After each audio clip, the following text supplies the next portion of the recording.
The fluorescent lights buzzed, cold and sterile, as Dr. Lila Matthews stood over the operating table, her gloved hand steady, her brow furrowed in deep concentration. She could feel the weight of the world pressing down on her chest, every movement punctuated by the rhythmic beep of the heart monitor, the swish of the sterile instruments, and the occasional murmur of her team. This was supposed to be routine. A routine that she had performed 100 times before. But the sweat trickling down the side of her face told her that today was different. Her thoughts kept drifting, tugged by an invisible force, as if something was pulling her beyond the sterile walls of this operating room. She blinked hard, pushing the distractions aside, refocusing on the incision before her. But just as her fingers gripped the scalpel, a voice broke through the haze of the room, sharp, insistent. "Dr. Matthews, you need to step out, now." She looked up, her gaze cutting through the clutter of medical staff, eyes locking on her head nurse, Clara, who stood at the door, a look of urgency in her eyes. "What is it?" Lila's voice was low, controlled, her professional mask slipping just a crack. Clara's face was tight with worry. "There's a situation. A family emergency. You're needed immediately." Lila's heart jolted. Family? No one had mentioned anything about family. "Now!" Clara repeated, and Lila could feel the shift in the air. Something wasn't right. She had never been pulled out of surgery before. She never asked questions, never hesitated, but today, everything felt off. Still, she wiped her hands on the surgical cloth, nodded curtly, and turned away from the table, her mind already racing with 1,000 scenarios as she followed Clara out into the sterile hallway. The hum of the operating lights faded, and the stark coldness of the hallway seemed to swallow her whole. As they turned the corner, she saw the hospital administrator, a grim expression painted across his face. "Dr. Matthews," he began, his voice low and strained. "There's been an issue at home." "What is it? What's happened?" Her voice cracked, the knot in her stomach tightening with every passing second. The administrator hesitated, glancing at Clara before meeting her gaze. "It's your mother. She's been taken to the ICU. We've done everything we can, but—" His words faltered. Lila's breath caught in her throat. She had just spoken to her mother a few hours ago. There was nothing to suggest anything was wrong. She hadn't even felt a flicker of worry. "When?" "About an hour ago. You need to go to her. She's asking for you." Lila's chest constricted. Her mother, always so vibrant, so full of life, what had happened? Before she could ask another question, Clara's hand was on her shoulder. "Go, Lila. I'll take over in surgery. You've done everything you can." But Lila didn't move. Her feet felt rooted to the floor, her mind racing in every direction. Her mother's voice echoed in her ears, distant and panicked. What if it was too late? Her gaze flickered back to the operating room. The team was already working without her, and she knew there was no way to turn back now. "Go," Clara repeated, her voice steady and kind. Reluctantly, Lila nodded. She turned away, walking down the hall, her mind consumed with images of her mother's pale face, her trembling hands. Time seemed to stretch in unnatural ways, each step heavier than the last as she made her way toward the ICU. But as she neared the door, she felt the weight of the world collapse around her, as if the air had been sucked out of her lungs. Her mother, the one constant in her life, was fading away, and there was nothing she could do to stop it. The door swung open before her, and inside the sterile, white room, she saw her mother lying motionless in the bed, hooked to a machine that beeped with a steady rhythm, faint but persistent. Her chest rose and fell in shallow breaths, a pale, ghostly version of the woman Lila had known her whole life. The room seemed to press in on her, the walls closing in. "Mom," she whispered, her voice trembling as she moved toward the bed. Her mother's eyes fluttered open, and a weak smile crossed her lips. "Lila, you came." Her mother's voice was a fragile thread, as though each word took all her remaining strength. "Of course, Mom," Lila said, her throat tight. "I'm right here. What's happening? What's going on?"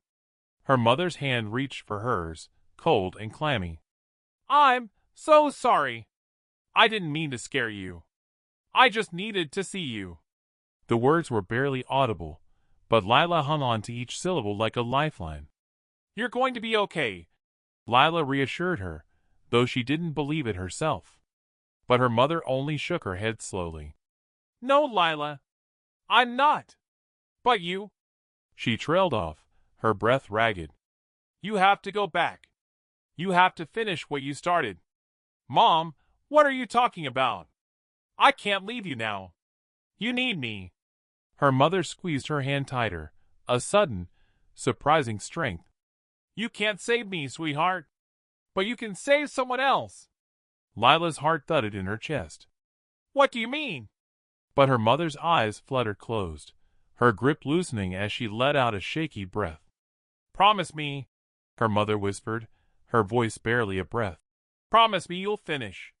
For both of us." And just like that, her mother's hand slipped from hers, her body growing still. Lila froze, the world around her blurring into a haze. She couldn't breathe. She couldn't move. Her mother was gone. In that moment, she felt the deepest grief she had ever known, but she didn't have time for it. She could feel something tugging at her, the weight of the operating room, the patient still on the table. She didn't even say goodbye. She didn't let herself. She turned away from the hospital bed, her mind already shifting gears, but her heart still heavy, raw.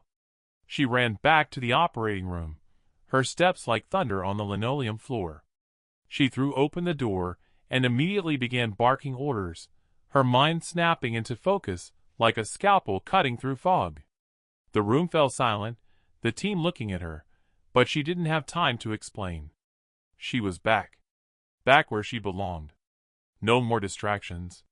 But just as she prepared to dive back into the surgery, something caught her eye. The baby? There, cradled in the arms of one of the nurses. "What's this?" Lila asked, her voice sharp. "Dr. Matthews, there's a baby," the nurse said, her voice tinged with confusion. "A baby? What do you mean?" Lila's voice trembled as she stepped closer, her eyes locking on the infant. It wasn't the baby she had been operating on earlier. This was something entirely different. Something no one had mentioned. Something no one had prepared her for. "Where did this baby come from?" Lila's mind raced. Had there been a mistake in the records? Had someone missed something? But the nurse's eyes were wide with shock. "Dr. Matthews, we don't know. It wasn't here when you left." Lila looked down at the baby, the small, perfect face, the tiny hands curled in instinctive grasp. The child was beautiful. But there was something strange about the whole situation. Something unnerving. A child, a baby no one had expected. Where had it come from? And more importantly, who was it? Lila stood frozen for a moment, the weight of her mother's last words heavy on her shoulders. There was no time to think. No time to unravel the mystery. She stepped forward, her hands now instinctively reaching for the child, the warmth of the baby's body filling the void left by her mother's passing. But as she held the baby, something inside her stirred. A whisper, barely audible. A memory, distant and faded. Her mother's voice. "You have to save someone else." Her mother's last words. Could it be? Could this child be the one her mother had been talking about?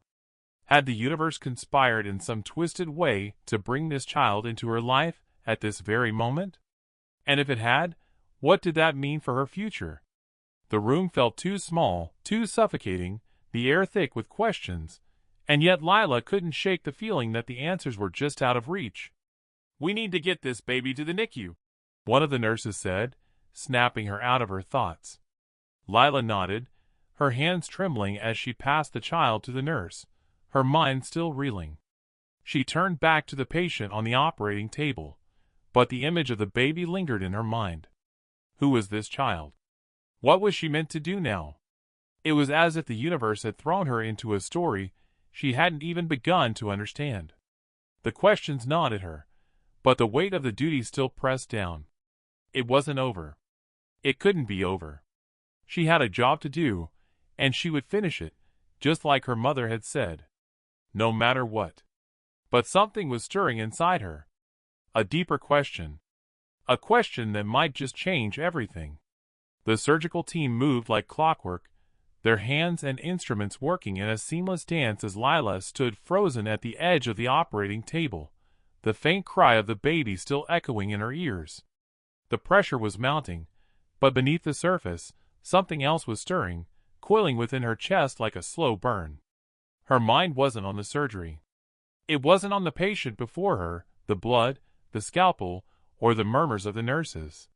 Her eyes were distant, her thoughts unraveling, spiraling back to the child, to the baby that had appeared out of nowhere, its tiny fists grasping at the air as though reaching for something. She could still feel the warmth of it in her arms, its tiny heartbeat against her own, a pulse of life that shouldn't have been there, not in that moment, not in that place. The door slammed open again, pulling her out of her trance. A junior doctor stood there, breathing hard, his face pale with shock. "Dr. Matthews," he said, his voice breaking the stillness. "The baby, it's gone missing." Lila's heart dropped. Gone missing? The words reverberated in her mind, crashing into her like a tidal wave. How could it just vanish? "What do you mean, gone missing?" she barked, her voice tight with a thin thread of panic she couldn't control. "It was in the NICU. I swear, we just left it there. There's no way it—" he stammered, his eyes wild with confusion. "We searched everywhere, Dr. Matthews. No one's seen it. It's gone." Her pulse quickened, adrenaline flooding her veins as she pushed past him, her legs moving before her mind could catch up. Gone? How was this possible? She had just held it, felt its fragile life, its soft skin against her fingertips. The NICU was only a few floors down. There was no way it could disappear. She reached the NICU, her hand shaking as she threw open the door. The room was quiet. Too quiet. Empty incubators lined the walls, monitors blinking in the sterile glow, but the crib where the baby had been, was empty. She could feel her pulse thrumming in her temples, a heavy drumbeat urging her to do something, anything to fix this, to find the child. But the silence around her was suffocating. "What the hell is going on?" she whispered, the words lost in the stillness. A nurse appeared in the doorway, her face a mixture of confusion and fear. "Dr. Matthews, her voice faltered. "There's a report. Someone just saw a woman take the baby." Lila's stomach lurched. "A woman? Who? Where? Who was it?" she demanded. "I don't know, Dr. Matthews. She was wearing a mask and a coat, but a mask?" Lila's chest tightened. "Why didn't anyone stop her? We thought she was a family member. No one knew anything different." The nurse's voice trembled, regret creeping into her words. Lila's breath quickened. She didn't have time for this. Her fingers gripped the edge of the NICU counter, her nails digging into the metal, as she forced herself to stay calm. Her mind was spinning, the weight of the situation crashing down on her. First her mother, then the surgery. Now this, an infant gone missing, stolen from under her nose. There was something horribly wrong here, something that gnawed at her insides, like a dark secret she couldn't quite grasp. She could hear the quiet whisper of doubt, of something twisted lurking behind the scenes, but she refused to give it voice. Not yet.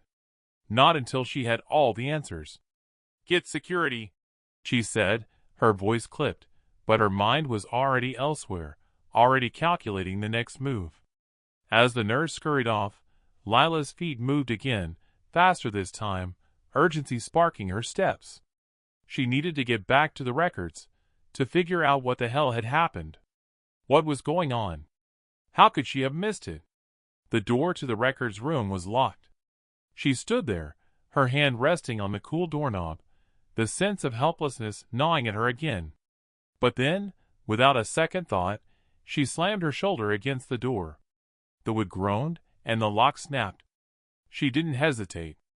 Her eyes scanned the shelves, the computer screens, the medical files scattered across the desk. She dug through them, her fingers frantic, her breath shallow as she flipped through pages, desperate for something to make sense of the chaos. There it was. A single sheet of paper, tucked at the bottom of a pile. It was a birth certificate. Not just any birth certificate, but one that hadn't been filed in the usual way. She unfolded it carefully, her heart pounding as she read the details. The baby's name was listed, but the mother? There was no mother listed. No father. Only a single line. Adopted under special circumstances. The words were jagged, cryptic. Lila's throat tightened. This wasn't just a mistake. This wasn't a lost child. This was something deliberate. Something planned. She slammed the paper down on the desk, her mind racing. What was going on here? Why had the baby been taken? Who was behind this? The door to the room creaked open behind her, and Lila didn't need to turn around to know who it was. Clara. Lila, she said, her voice low, almost a warning. You need to stop. This isn't something you can fix. Lila turned, her eyes blazing, her breath coming in sharp bursts. What the hell do you mean? This is exactly what I'm here to fix. Clara took a step forward, her expression unreadable, a strange sadness in her eyes. You don't understand. You never will. Lila's pulse raced, her hands shaking with the surge of emotion flooding her chest. I'm not backing down, Clara. Not this time. Not with a baby's life at stake. Clara's gaze flickered toward the paper on the desk, her face tightening. You don't get it, do you? That baby, it's not just a victim here. You're part of this. You've been part of it all along. The word struck like a punch to the gut. Lila took a step back, her mind reeling. What do you mean?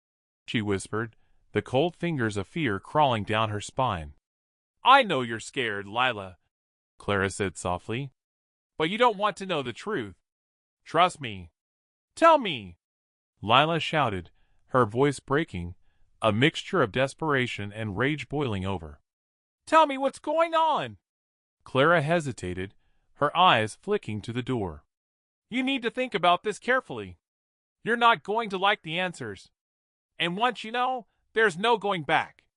Lila took a step toward her, her fists clenched at her sides. I don't care what I like or don't like. Just tell me. Clara opened her mouth to speak, but before she could say another word, the door flew open and the administrator walked in, his face a mask of urgency. Dr. Matthews, he said, his voice low and heavy with weight. We have a problem. The authorities are here. They've got a warrant. Lila's heart lurched. A warrant? For what? They're investigating the disappearance of the baby, he said, his gaze flicking nervously between her and Clara. They're asking questions, and they want to know everything. A sudden, suffocating silence fell over the room. The walls seemed to close in. Lila's breath caught in her throat. She had no answers. No clue what was going on. And now, the authorities were here. The clock was ticking. And in that moment, Lila knew everything was about to change. Every step she took from here on out would push her deeper into a web of lies, secrets, and choices she couldn't take back. The final act was coming. But first, she had to decide, where would she stand? The hospital was quieter now, the bustle of the investigation and the frantic search for answers fading into a hollow silence. Lila stood in the small courtyard just outside the building, the same one she had walked through countless times before, but today it felt different. The evening sun cast long shadows across the concrete, the light softening the sharp edges of the world around her. It was an ordinary moment, and yet, nothing about it felt ordinary anymore. She had fought for answers. She had clawed her way through every door, every file, every conversation, but in the end, the truth had come with a cost. The baby, whom she had cradled in her arms just hours ago, was never meant to be saved. Not by her. Not by anyone in that hospital. The adoption papers, the special circumstances, it was all part of a larger plan. One that went far beyond the sterile walls of the NICU. The authorities had discovered what she hadn't. The child was the product of a confidential, illegal arrangement, an operation that involved high-profile individuals, a network of corruption she had inadvertently stumbled into. Lila wasn't the hero. She wasn't the savior. She was just another piece of the puzzle. In the end, the baby was placed with a family who didn't know the truth. The authorities had let them go. No one was arrested. No one had to answer for what happened. Lila had done everything she could, but the walls around her were too high, the forces at play too strong. And now, the answer she had fought so hard for felt more like an open wound than a resolution. The baby was safe, but at what cost? She exhaled, her breath trembling as she leaned against the cool stone wall of the courtyard, her eyes drifting toward the horizon where the sky was bleeding into twilight. There was no sense of triumph, no moment of redemption. There were no guarantees. Her mother's face flashed in her mind, her voice faint but clear. "You have to save someone else." And in the quiet of the courtyard, Lila understood. She had tried, but the world was bigger than her, bigger than any one person, bigger than any hospital room or operating table. She had fought against the system, against the corruption, but she had no power to change it. She had nothing left. No one left. Clara had been right, in some twisted way. She had known from the beginning. There were things better left unknown. The door to the courtyard opened behind her, and she didn't need to turn around to know it was Clara. They stood in silence for a long moment, the sound of distant voices, and the low hum of traffic filling the space between them. Then Clara spoke, her voice softer now, like the weight of the world had somehow found its way into her words. "You did what you could." Lila nodded but didn't say anything. "It's over now," Clara continued, but Lila could hear the unspoken truth there. It wasn't over for her. It would never be. "You should go home," Clara added, her hand lightly touching Lila's shoulder. Lila let the moment pass. She didn't need to go home. There was nothing waiting for her there anymore. No one waiting. It was just the echo of a life that had already moved on without her. "I will," Lila said, her voice distant. "I just need a little more time." The sun dipped lower, the shadows lengthening, and Lila stood there for a while longer, the weight of everything pressing down on her chest, the realization that she was no longer who she had been just hours ago. The world was still turning, still moving forward, but she felt like she was standing still, trapped in a moment that would never release her. It wasn't a victory. Not the kind anyone could see or measure. It wasn't even a loss.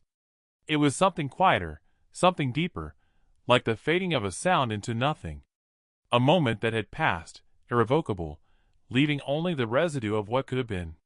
And as the night crept in, the city lights flickering to life, Lila took one last look at the hospital, at the place that had shaped her life in ways she could never undo. She turned and walked away, each step heavy with the weight of what she had lost, of what she had gained, but most of all, with the quiet understanding that some battles don't end in triumph.